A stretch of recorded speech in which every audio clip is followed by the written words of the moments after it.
Hello, WiCCD members. My name is Maya and I am WiCCD's Education Committee Director. I'm happy to introduce our series, Finding Your Niche.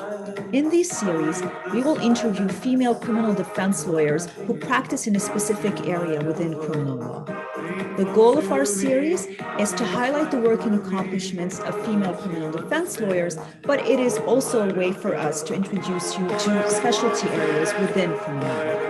We hope we can help you find your niche. Enjoy the series.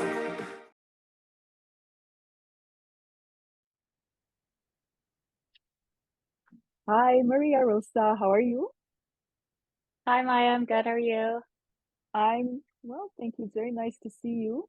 And thank you for being my guest today on Finding Your Niche.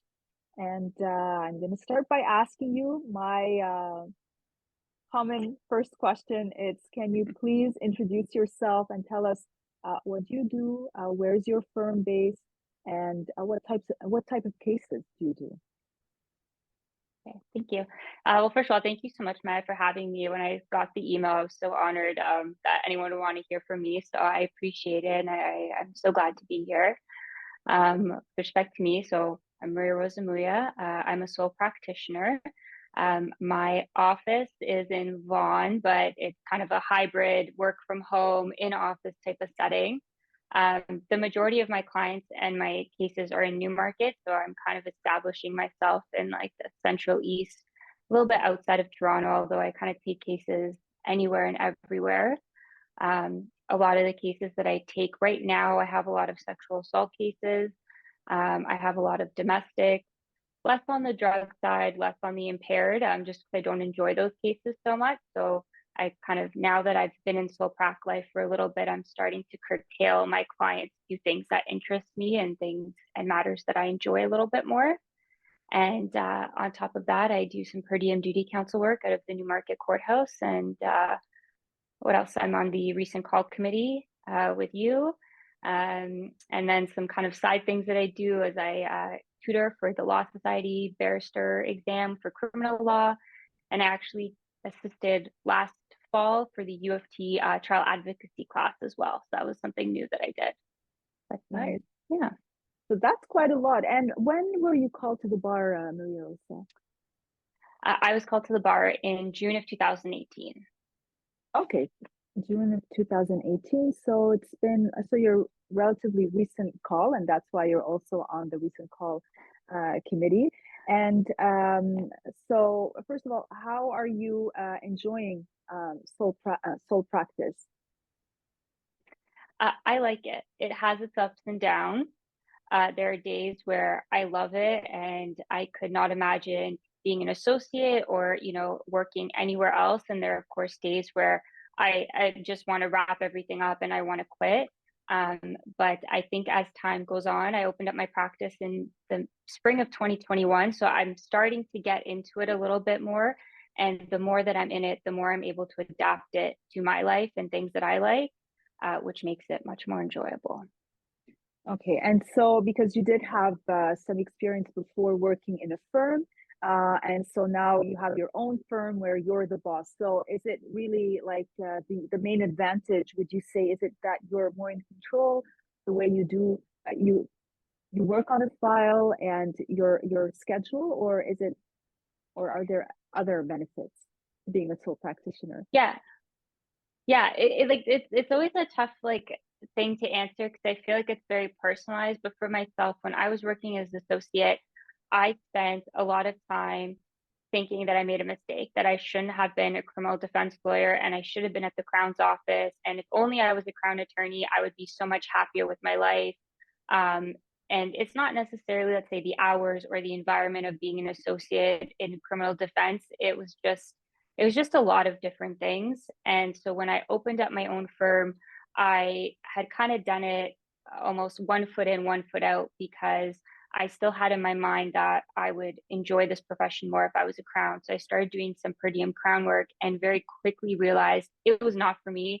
The environment was nice. Everyone I worked with was nice. Nothing against like the Crown's office, but it was not for me.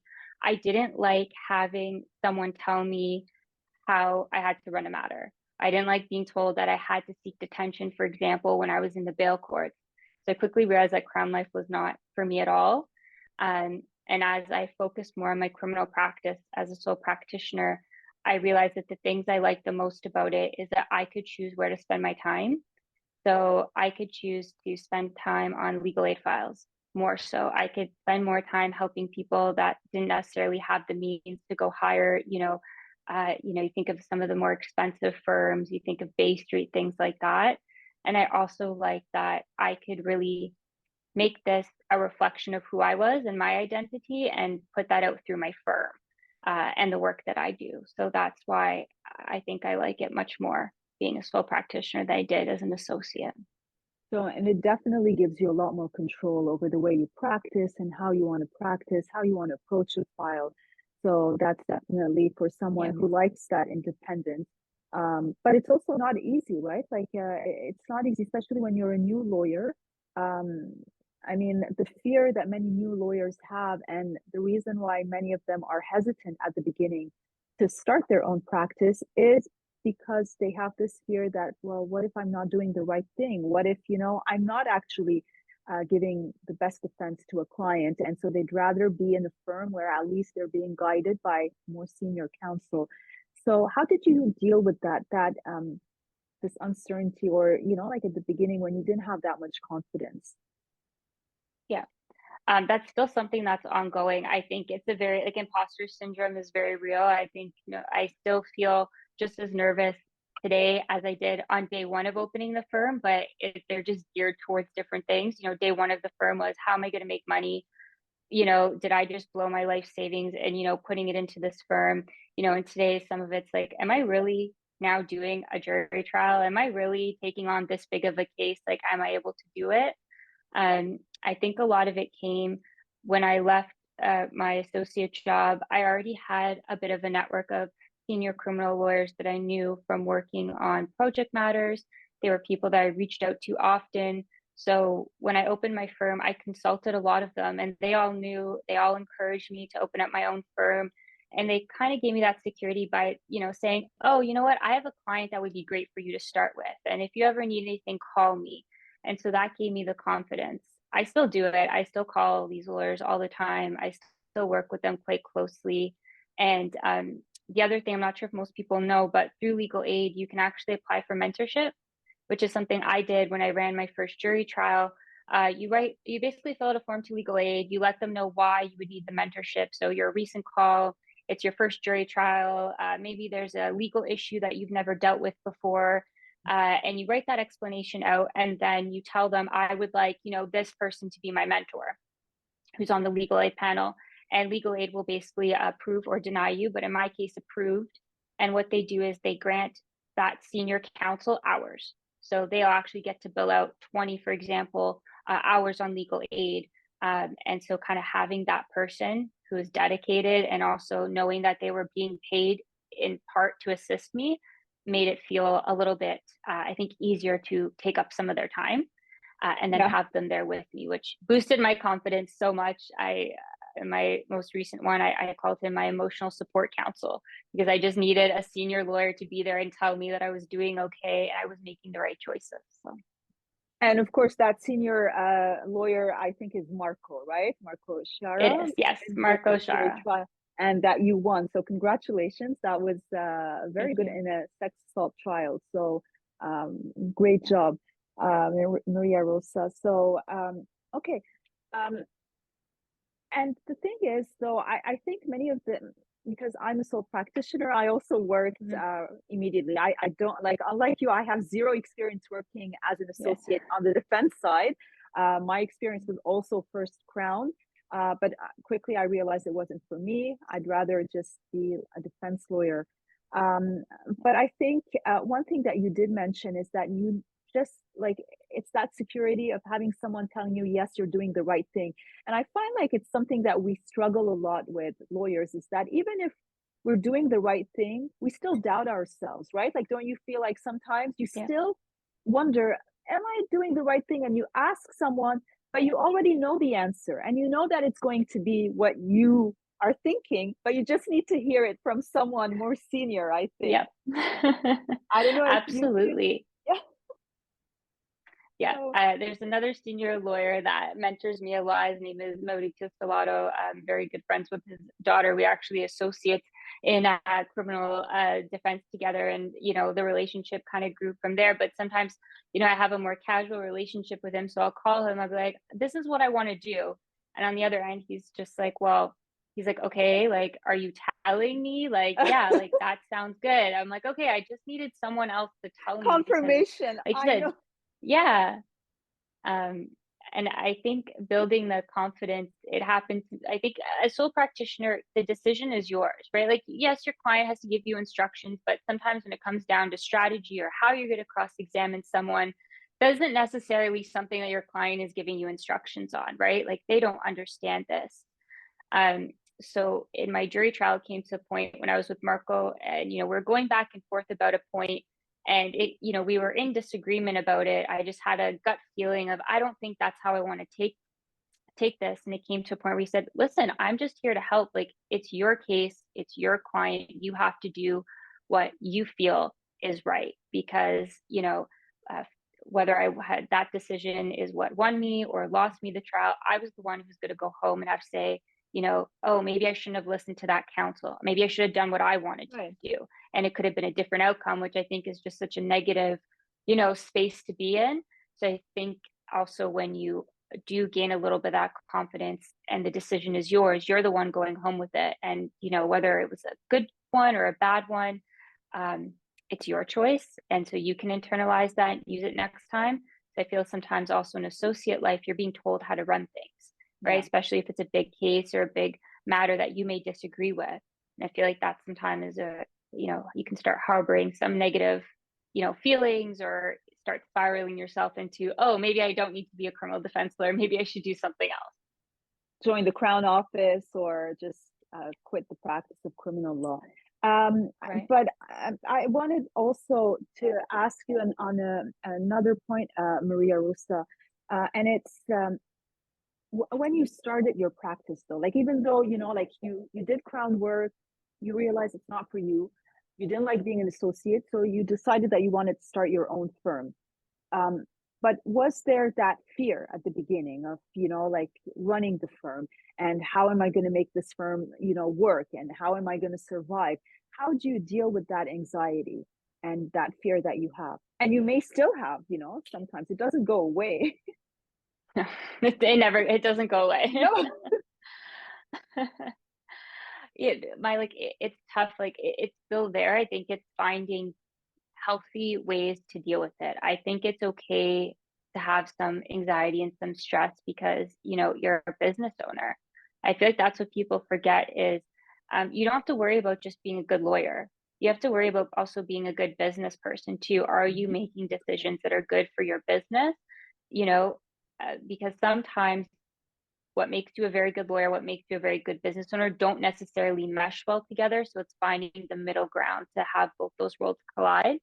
But definitely in the beginning, it was a lot of phone calls to my mom and making talking things out and having a motherly support of you're going to be fine, you can do it, you can do it, and just having someone continuously tell me that.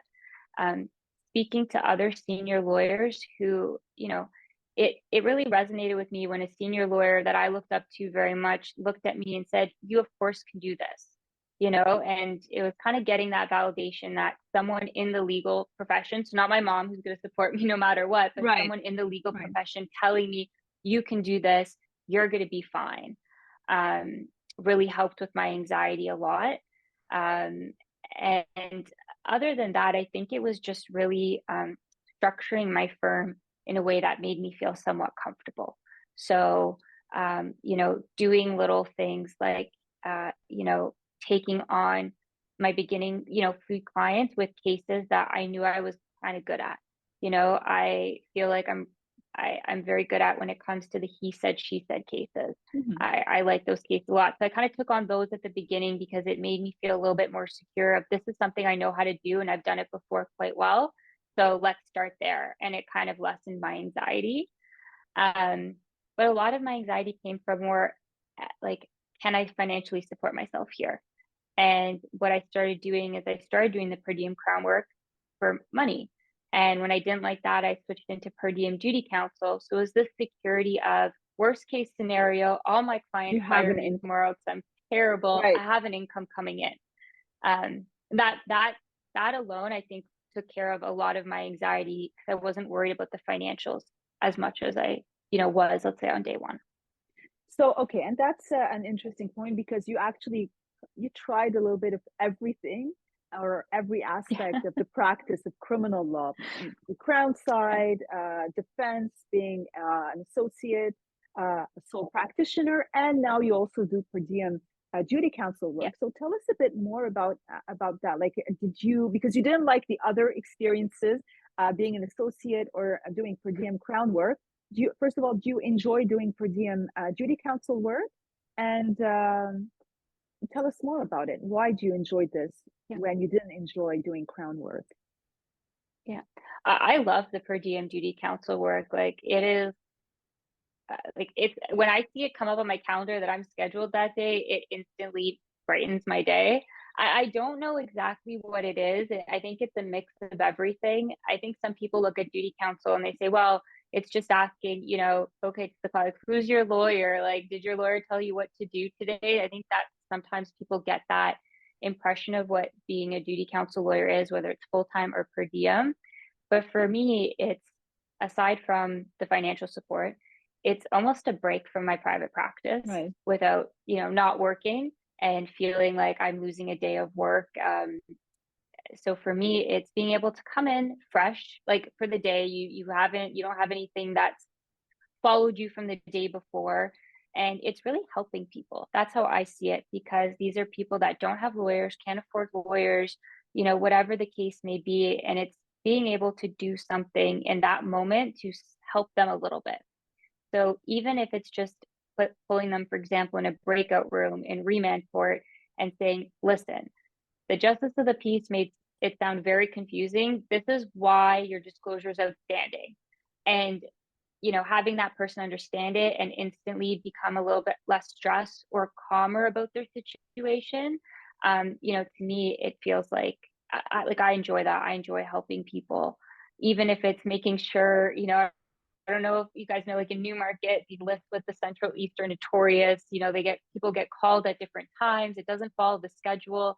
So even if it's just reaching out, and I'm sure counsel that practice Newmarket have been on the other end of my emails, know that I'll email 10 times, be like, your client is coming now, like it's up in 5 minutes. Are you calling in?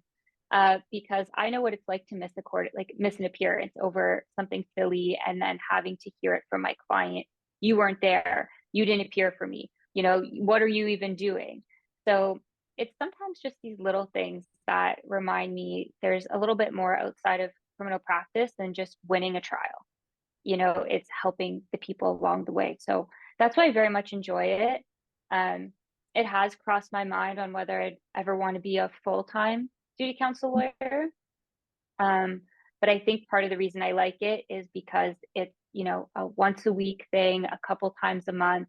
I get to go in, do a job and then leave kind of with also like no strings attached. Like this isn't something that you're gonna have to worry about, that client coming back or an ongoing matter. They're not really your clients, right? So in that way, Exactly. it's a bit like crown work that you're doing criminal law, but you're not really representing anyone. So you don't have that ongoing anxiety that you have to deal with this client's matter all the time. So yes, that's definitely an advantage. But I mean, but duty counsel can be a bit more complex than that, though, because they're the ones who run the bail hearings, and bail is extremely stressful. It's a very important process in the criminal justice system, but it is the most stressful part, sometimes even more than trials, because in many cases, you have zero information about the client, and you have to put a plan together and convince a justice of the peace or a judge, their life story, why they should be released now. So it's extremely stressful. So how do you, I'm sure as duty counsel, you did some bail hearings. So tell us a bit more about that, Maria Rosa. Yeah, so as duty counsel, especially per diem, they kind of put you in whichever courtroom that day. I also do a lot of the wash court as well. Yeah. So on the weekends, I'm running the bail courts as well. And it's like you said, like it's it's a different pace. As private defense counsel, I mean, I know, you get the call 2 o'clock in the morning, you got to scramble for a plan, but you kind of have an idea of where you're going. And versus duty counsel, it's you're just meeting this person for the first time and you need all the information. It is stressful. But I think it's also helped me become a better lawyer. Yes. Having that, I don't even want to say stress, but it's that being able to think quickly on your feet, also getting your hands in a diverse amount of matters. Prior to being duty counsel, I've never really done, bails so much on, people that don't have a home, that are homeless, that have severe, mental health and drug addiction, because unfortunately, Which is legal aid doesn't. extremely complicated, right? Because you almost Yes. have no plan to suggest to the court in this case. And many of these cases that you're talking about, they have a history. So nobody like John Howard or other associations are prepared to to help. Yeah. So that's a Yeah. very difficult bail. Yeah. And which is very different than private practice. Usually private Yes. practice, you have, you have sureties and all of these other things Yeah. as well, which you don't get. I think very rarely do I ever have to do a surety interview on duty counsel. So I'm very lucky that I work with a lot of very good and senior duty counsel lawyers, both full-time staff and per diem, that have sent me cases, or, oh, like, here's a great couple of like lines you should use when you have no plan to present. So it's a challenge, and it also gives me a little bit more freedom to make some arguments that I wouldn't necessarily make, because when you have no plan and there's nothing, you really have nothing to lose. So you can, make some more outlandish submissions or draw some, comparisons that I wouldn't necessarily do with a private paying client who expects me to get them out today, and that is willing to throw the kitchen sink at the court to secure release, even if the conditions are too onerous, in my opinion, right? So I like the duty counsel work. It brings me a lot of fulfillment on top of my private practice. And I mean, like, I think we have to shout out here to all the duty counsel, because they help us a lot, like private defense lawyers, like, especially when you're a sole practitioner. There are so many things, like if I didn't have the help of duty counsel, I wouldn't be able to do many of the things that I do. So I really think that it is a very important role they're doing. So, and it's nice that you get to experience both. Maria Rosa, I quickly also want to touch on your experience, because I know you didn't study law in Ontario. So maybe if you can tell us a bit, where did you study law, and how, with a law degree outside of Ontario, how were you able to work here in Ontario? Yeah. So I went to law school in Australia. I went to Vaughan University, which is on the Gold Coast of Queensland. My situation was a little bit more unique in I was the last graduating class that was accredited for the NCAs, the core classes. So for internationally trained lawyers, automatically when you come back, there's a process through the NCA, which is the National Accreditation Committee, I want to say, or something along that line. Okay. And the core classes that you have to take are, Canadian criminal law, foundations, constitutional law, and a few others. I think there's about 5, as well as ethics. So when I went to Vaughan, we were the last class that we sat the NCA version of the exams there. We took the class, just as if I was here in Ontario. We had Canadian professors. Often they were lawyers here in Canada who were taking, 4 months or a semester off to come teach. And when I came back, I just had to write the ethics exam, which just sped up my process. I was able to get accredited sooner. I was allowed to article sooner. Now it's a little bit trickier. You have to write, I think it's 5 or 6 exams to come back. I know Osgood does a program where you can get your LLM and get those courses done. So instead of doing a year of self-study, you can do the master's program, and you finish with your accreditation and a master's degree. So I think that's what a lot of the, internationally trained lawyers are doing. But I think the hardest part about coming back was finding a job, because at least at Bond, we ran 3 semesters a year. Law school's 2 years, not 3 years, because we didn't have, us 4 months off in the summer. So I wasn't on the same schedule as the articling students here, and the way that the firms hired. So it required a lot more networking. I was constantly emailing firms. Every time I was home for a break, I was reaching out to everyone I knew and going and trying to set up interviews with different criminal lawyers and just really getting my foot in the door. And that's how it ended up happening. Someone that I knew a criminal defense lawyer, who then, decided to talk to me and told me when I came back while I was writing my exams, I could work for him as a student. And then from there, I built up my network and then got an articling position and then became an associate. So I think for anyone who's going overseas, it's great. I got a different perspective because I learned Australian law and Canadian law. And it was a whole other experience living in Australia. But the important part is building that network even before you leave, and while you're away, to ensure that you have something to come back to.